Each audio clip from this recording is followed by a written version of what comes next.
अस्सलाम वालेकुम। पेट की गैस का एक ज़बरदस्त आप लोगों को टोटका बताता हूँ। इंशाल्लाह बहुत जल्द आपको अफाका भी मिलेगा, इसके साथ साथ आपको भूख भी लगेगी, कॉन्स्टिपेशन भी इंशाल्लाह ठीक होगी। मैं इसमें आप लोगों को बयान कर दूँ कि पेट की जो गैस है वो प्रोड्यूस क्यों होती है, बनती क्यों है। देखें, आप खाना खा रहे हैं और आप एतदाल से ज़्यादा खाना खा बैठे हैं। देखिए, नबी सल्लल्लाहु अलैहि वसल्लम की सुन्नत है कि पेट भरकर खाना मत खाएं। अल्टरनेटिव मेडिसिन, हर्बल मेडिसिन पे आप बिलीव रखते हैं तो ये चैनल ज़रूर सब्सक्राइब करें ताकि हमारी तमाम मालूमात आप तक पहुंचती रहें, और बेल आइकन को लाजमी प्रेस करें ताकि मेरी तमाम वीडियोस आपके दहलीज तक आएँ। थैंक यू, जज़ाकल्लाह। तो जब आप पेट भर के खाना नहीं खाएंगे, भूख रख के खाना खाएंगे, तो सवाल ही नहीं पैदा होता कि आपको गैस बने। हाँ, अगर आप हद से ज़्यादा खाते हैं या ऐसी चीज़ों का इस्तेमाल करते हैं जो आपके मैदे में देर से हज़म होती हैं, या ऐसी चीज़ें इस्तेमाल करते हैं जो गैस प्रोड्यूस करने का सबब बनती हैं, लाइक दूध या बेकरी आइटम्स, या आप मीठे का ज़्यादा इस्तेमाल करते हैं तो वो गैस प्रोड्यूस करते हैं। सेकंड, आपका ज़्यादा बैठना भी गैस का सबब बनता है। तो ऐसे इस हवाले से जो गैस को प्रोड्यूस करती हैं चीज़ें, उनका इस्तेमाल कम कर दें। खाना उतना खाएं जितना आपको भूख है, उसका एक हिस्सा छोड़ दें। यानी कि 4 हिस्से भूख है तो 3 हिस्से आप खाना खाएं, एक हिस्सा खाली रखें। उसके बाद खाना आप तब खाएं जब आपको शदीद भूख हो। देखिए, रोज़ा इसलिए इस्लाम में है कि रोज़े में भूख की शिद्दत की जो ताकत होती है, जो आपकी वाइटल फोर्स है, उसको जगाया जाता है।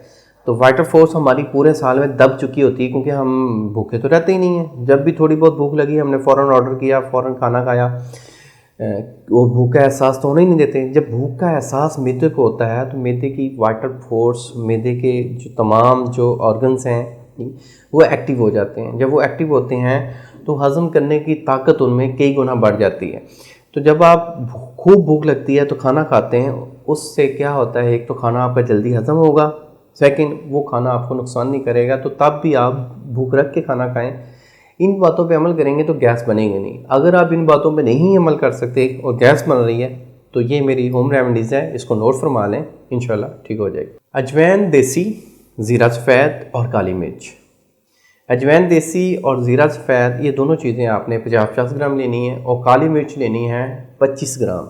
यानी कि 2-2 हिस्से अजवैन देसी और ज़ीरा सफ़ेद और एक हिस्सा काली मिर्च। ये तीनों का पाउडर करवा के आपस में मिक्स करें।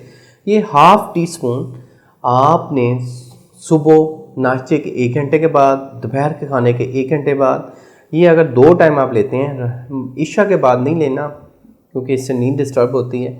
अगर आप ये 2 टाइम ले लेते हैं तो इंशाल्लाह गैस नहीं बनेगी। इसके साथ साथ आपका जो डाइजेस्टिव सिस्टम है वो बूस्ट होगा। थर्ड, अगर आपका ब्लड का कोई मसला है, मतलब कोई कमज़ोरी, हाथ पाँव सोते हैं, तो वो ठीक होंगे। आपको कोई चक्कर वगैरह आते हैं या आँखों के आगे अंधेरा आता है तो उसमें भी बेहतरी आएगी। साथ साथ ये आपकी कॉन्स्टिपेशन को भी रिलीफ देगा, कॉन्स्टिपेशन इंशाल्लाह ख़त्म होगी। अगर आपको और कोई दीगर मसाइल हैं आपके स्टमक के हवाले से या लीवर के हवाले से, तो आप अपनी रिपोर्ट्स मेरे व्हाट्सएप नंबर पे आप सेंड कर सकते हैं।